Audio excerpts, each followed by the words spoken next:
Hello and welcome to Black History Month 2019. I have been pretty exhausted just getting home. It's 8 o'clock at night. And I've been gone for, geez, I left the house I think at 6 this morning, so I'm pretty tired. I'm a working woman. But I wanted to bring you some details about Black History Month. By now, hopefully, we know the founder of Black History Month is Carter G. Woodson. He founded it in 1926 as Negro History Week. And then in 1976, it sort of evolved into what we now know as Black History Month. So, this is his book, essential reading for me when I was in college. And I've had a chance to go through a little bit more of it now. And some of the things that I just want to point out from the book and from my video yesterday is just the overall need for this information. I can admit that when I went to college, I knew a lot about Black history because my grandmother was really, really intent on making sure I knew about, Black history.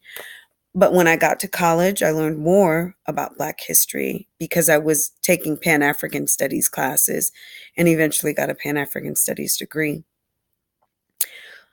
But I know that I haven't been as vocal in many ways as I should have been. And it's something that I hope to change. I consider myself not to have a very good memory. And that may be true.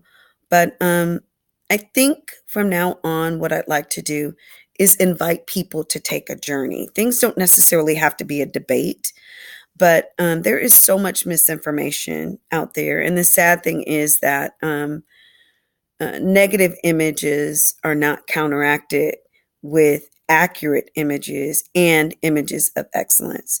So I just want to read a couple things that he said. This isn't going to be a very long video. One of the things that I like that he said in probably the second paragraph of the preface is that this book is given as a corrective for methods which have not produced satisfactory results. So even, when this book, when he wrote the foreword for this book in 1933, he was realizing that things were not working. And I find the same true of our educational system today.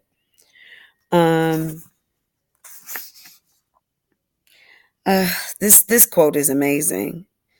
He says, "When you control a man's thinking, you don't have to worry about his actions." And that has played out so much with Black Americans in this country and beyond this country. Our history has been taken from us and from the world. And that being the case, we don't even know, the things that are incorrect when people are saying things that are not correct. And there ends up being this perpetuation of ignorance. It just keeps going and going because people don't know. I'm going to say just this part, and this part is pretty deep. And then I think I'm going to leave it here because I don't want to say too much today. But like I said, this is just ever evolving, and it's just so beautiful coming back to my roots. This is my roots. I read this book when I was in college, and coming back to it again is just been a really powerful experience. But I want to make this very clear. He says, "The so-called modern education, with all its defects, however, does others so much more good than it does the Negro, because it has been worked out in conformity to the needs of those who have enslaved and oppressed the weaker peoples." Exactly. I would love to get some form of history so that if I'm teaching history to my students, that I know that it comes from those peoples.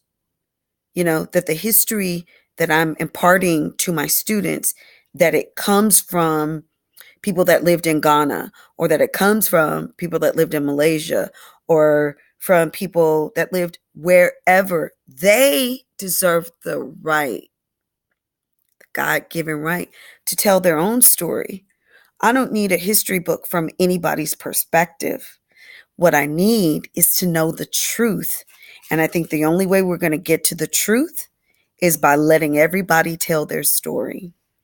My son told me a quote a while ago. I'm going to see if I can make him watch this video and comment down below. Something he had learned in school. He just graduated from high school last year. He learned that whoever conquered the people of whatever land earned the opportunity to tell their story or wrote their history for them. I know I'm not saying it right. But just think how jacked up that is. Like, nobody's getting the honest story about anything. And so things are skewed, and things are making certain races of people look certain types of ways that are not accurate. And it's like we're all walking around with our brains shackled. We need to take the shackles off of our minds, learn and grow and do things differently. I'm going to end this video by again advocating for the storytellers. We might know them as the ancient ones, the ancestors. And we get to know the ancient ones and the ancestors by those that are still here. We let them tell the story. And then we learn through their telling of the story, because they got knowledge to kick. They seriously do. They got some serious information. So if you were able to watch this video, I just really want to tell you how grateful I am. I'm committed to this. I'm committed to you. I'm committed to me. I'm committed to us. And I would like for you to please do me a favor. Please, if anything that I said resonated with you, if you hold anything that I said to be true and self-evident, okay, if any of it rang true, please just like this video. I would love to hear your comments. And if you would subscribe, I'd be overjoyed. Thank you so much for listening and for watching this video. I appreciate you. Good night.